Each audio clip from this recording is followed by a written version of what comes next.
Hola amigos, ¿cómo andan? Espero que anden muy pero muy bien. Hoy quiero compartir este video con ustedes para enseñarles a regular una dicroica LED. Para esto tienen que tener en cuenta algo muy pero muy importante, que no pueden comprar cualquier dicroica LED, ¿sí? Ustedes tienen que comprar la que dice dimerizable, a ver si se logra ver. Dimerizable. Si ustedes compran otra y la quieren regular, lo más probable es que se les queme, ¿sí? Así que es muy importante para que no hagan un gasto innecesario.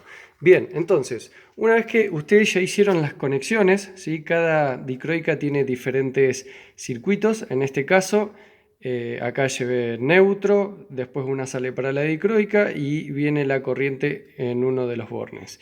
Una vez que la colocaron, ustedes la encienden y quiero que vean lo que pasa cuando la enciendo.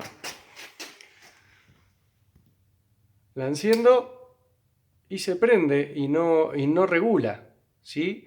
Entonces, ¿cómo se soluciona esto? Muy fácil. La tienen que poner antes de llegar al clic, ¿sí? Antes de que se apague. Y lo que vamos a hacer ahora es hacerle una especie de regulación, ¿sí? Así que venimos acá, a ver si logro enfocar. Acá tienen un tornillito. Tienen que llevarlo hasta que veamos que la lámpara, ahí, espera que voy a ver, hasta que veamos que la lámpara se pone al mínimo.